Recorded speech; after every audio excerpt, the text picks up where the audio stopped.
프란츠 카프카 원작의 판결 2부작 첫 번째 시간입니다.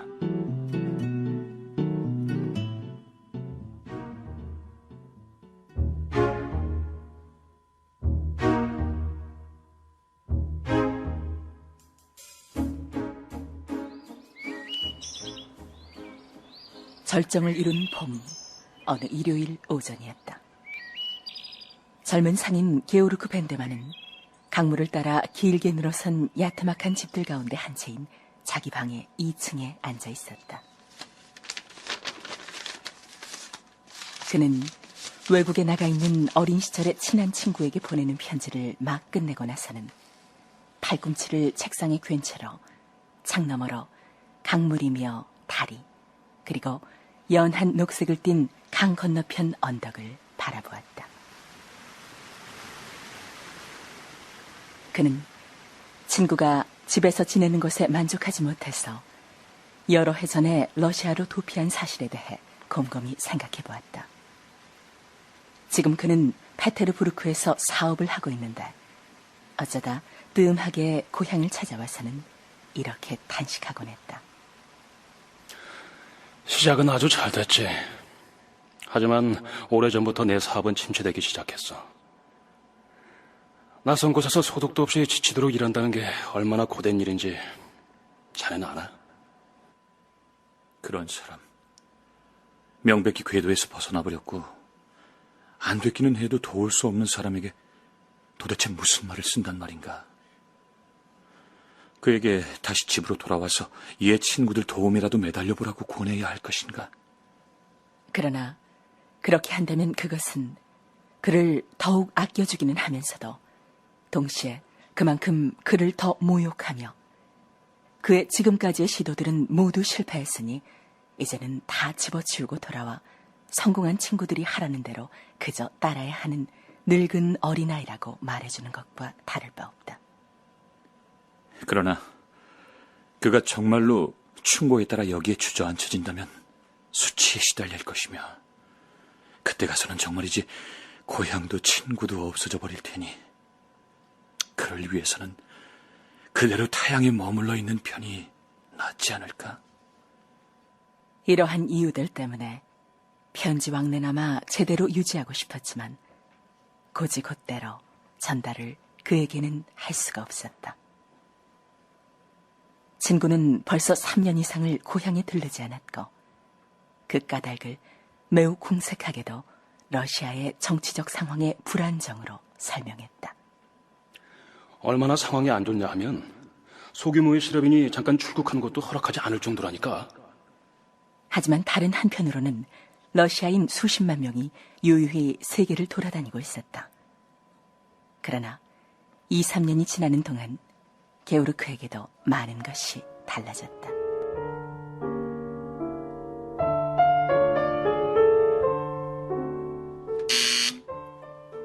편지요! 한 번은 그 친구에게서 편지가 왔다. 오랜만이군. 그동안 자네에게 많은 일이 있었다지? 이태 전엔 어머니가 돌아가시고 그 이후로 늙은 아버지와 한살림을 하고 있다는 얘기를 들었네. 그 친구는 건조하게 조의를 표했다.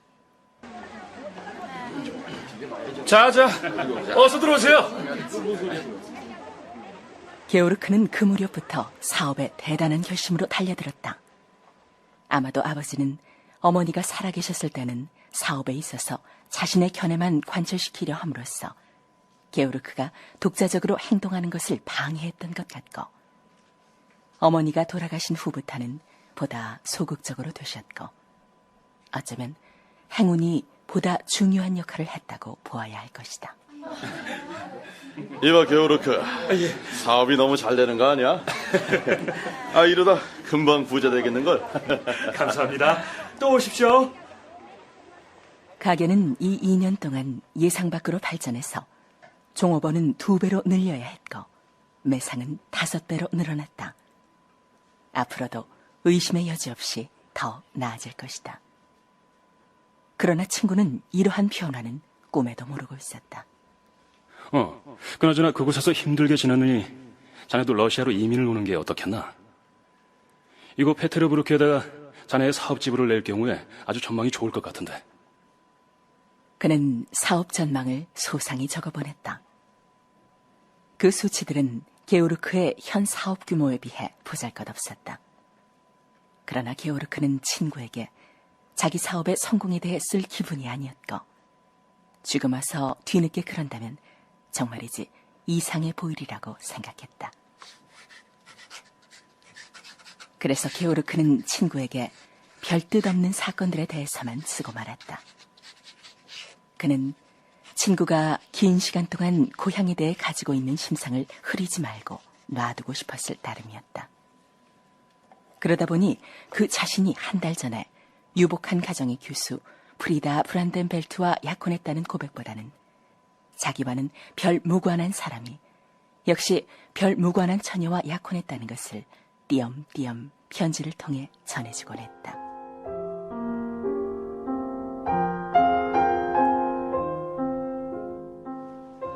자주 그는 약혼녀에게 이 친구에 관하여 그리고 자기와 맺고 있는 특별한 편지 왕래에 대해 이야기를 했다. 그럼 그분은 우리 결혼식에는 오지 않겠군요. 아마 그는 오게 될 거요. 적어도 나는 그렇게 믿어. 그러나 그는 강요받아서 상처 입은 듯이 느끼고 어쩌면 나를 부러워할 거요. 서운하고 초라한 듯이 느껴져서 그 서운함을 털어버리기 위해서 혼자서 되돌아갈 거요. 혼자서. 그게 무슨 뜻인지 당신 아오? 네. 자, 그럼 그 사람이 다른 방법으로 우리 결혼을 알게 될 길은 없나요? 그렇게 된다면야 막을 수는 없지. 그러나 그 친구가 사는 방식으로 봐선 그런 일은 있기 어렵지. 게오르크, 당신 친구들이 그렇다면 도대체 약혼 같은 건 하지 말 걸 그랬나 봐요. 하지만 그건 우리 둘이 책임질 일이오. 그러나 난 지금도 사정이 달라졌으면 하는 생각은 없어. 게오르크. 게오르크는 프리다에게 입맞춤을 했다. 프리다가 그의 입맞춤 속에서 가쁘게 숨을 쉬면서도 사실은 마음이 상했다는 걸 나타내려 치면 그는 친구에게 모든 것을 쓰는 일이 정말로 무해한 일로 여겨졌다. 그와의 우정을 유지하는 데 있어 있는 그대로의 나보다 더 적합한 인간을 내게서 재단해낼 수는 없지. 그리하여 그는 자기 친구에게 이 일요일 오전에 쓴 긴 편지에서 약혼이 성사된 것을 다음과 같은 말로 보고했다. 새 소식을 마지막까지 아껴두었었네. 프리다 브란덴벨트라는 아가씨와 약혼을 했다네. 유복한 가정의 교수지. 난 아주 행복하네. 여러 가지 사정이 있어 자네가 우리를 한번 찾아주기 어려울 줄 아네만 내 결혼식이야말로 온갖 잡다한 일들을 쓰레기 더미에 내던져버릴 절호의 기회가 될지도 모르겠네. 그러나 자네 좋은 대로 행동하게. 이 편지를 손에 들고 게오르크는 오래 창을 바라보면서 책상에 앉아 있었다. 게오르크! 그간 잘 지냈나? 아는 사람 하나가 골목을 지나가다가 인사를 했지만 그는 생각은 딴 데 두고 무심히 웃었을 뿐 제대로 답례도 못했다.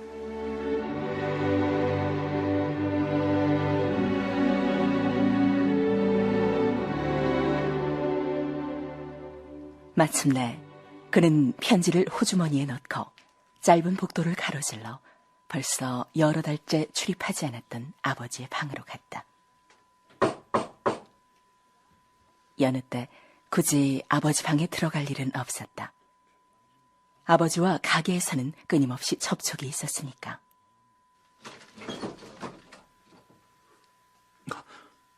볕이 밝은 오전인데도 방이 이렇게 어둡다니. 아버지는 돌아가신 어머니에 대한 여러 가지 기념품으로 장식된 창가 한 구석에 앉아 신문을 읽고 계셨다. 탁자 탁자 위에는 아침 먹다 남은 것이 놓여 있었는데 많이 드신 것 같지는 않았다. 겨울로 그러구나. 아버지의 무거운 가운이 주위에서 펄럭였다. 우리 아버지는 여전히 거인이시구나. 무슨 일이냐? 여긴 참 견딜 수 없게 어둡군요. 그래, 어둡긴 어둡지. 창문도 닫으셨군요. 그러는 게 더 낫더라. 바깥은 아주 따뜻해요. 아버지가 아침 드신 그릇들을 치워 장미 위에 놓으셨다. 실은 그냥 아버지께 말씀드리려 했어요.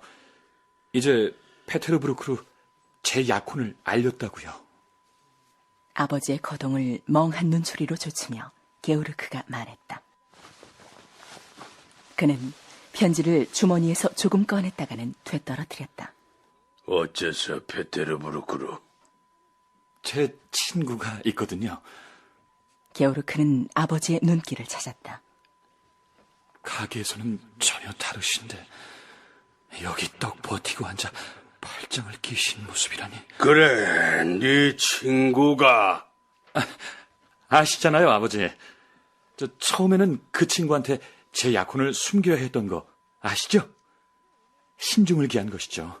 아버지도 아시죠? 그 친구는 어려운 사람입니다. 혼자서 생각했죠. 다른 데서 제 약혼 얘기를 들을지도 모르겠다고요.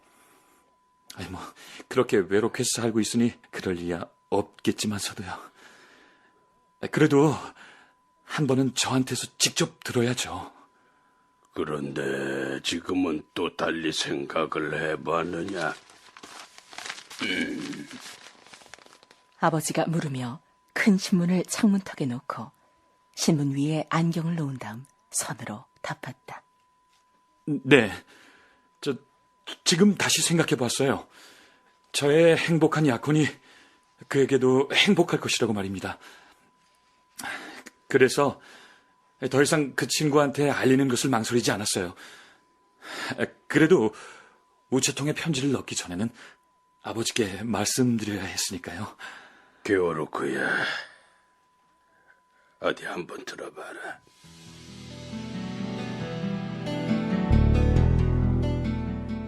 너는 이 일 때문에 상의하려고 나한테 왔다. 그러나 그것은 고약한 일이다. 만일 네가 지금 나에게 진실을 전부 말하지 않는다면 말이다. 진실이라고요? 여기에 관련되지 않은 것들은 들춰내지 않겠다. 네 어미가 세상을 버린 다음부터 뭔가 불미스러운 일들이 있었다.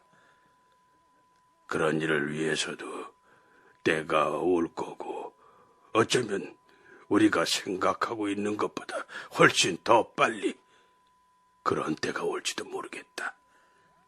때가 오다니요? 사업상으로는 많은 것이 나의 손에서 벗어나가고 난 이제 기운이 빠지고 기억력도 예전 같지 않아. 그 숱한 일들을 다 살펴보질 못한다. 그것은 첫째는 자연의 순리요. 둘째는 너의 어머니의 죽음이 너보다 날 훨씬 더 낙담시킨 것이다. 그러나 우리가 바로 이 문제, 이 편지 문제를 다루고 있으므로 말이다. 내가 너한테 부탁이니 게오르크야. 날 속이지 말아라. 너 정말 페테르부르크에 그런 친구가 있느냐? 게오르크는 당황해서 일어섰다. 친구 문제는 내버려 두죠. 친구 1000명이 아버지를 대신하지는 못합니다. 제가 뭘 생각했는지 아세요? 아버지는 스스로를 아끼지 않고 계세요. 아버지는 제게 사업상 없어서는 안 될 뿐이에요. 그렇지만 사업이 아버지의 건강을 위협한다면 내일이라도 전 영영 그걸 맡겠어요. 그건 안 될 말이야. 안 될 말이죠. 하지만 아버지를 위해서 다르게 사는 방식을 도입해야겠어요. 아버지는 여기 어둠 속에 앉아 계신데 거실에서라면 좋은 볕을 쬐실 수 있을 거예요. 아버지는 아침을 드는 둥 마는 둥 조금씩 잡수고 계세요. 아버지는 창문을 모두 닫아놓고 계시는데 신선한 공기는 아버지한테 썩 좋을 거예요. 난 이대로가 좋아. 아니요, 안 됩니다, 아버지. 아버지와 제가 방을 바꾸죠. 지금은 침대에 누우세요. 아버지에게는 절대 휴식이 필요합니다. 자, 옷 벗는 것을 도와드리겠어요. 게오르크는 아버지 곁에 바싹 붙어 섰는데 아버지는 엉클어진 하얀 머리카락이 성성한 머리를 가슴팍에 떨구고 있었다. 게오르크야. 게오르크는 얼른 아버지 곁에 꿇어앉았다. 아버지의 지친 얼굴에서 동공이 너무도 크게 눈 가장자리에서 쏟아져 나와 자기에게로 쏠려 있는 것을 보았다. 너는 베테르브로크의 친구가 없어.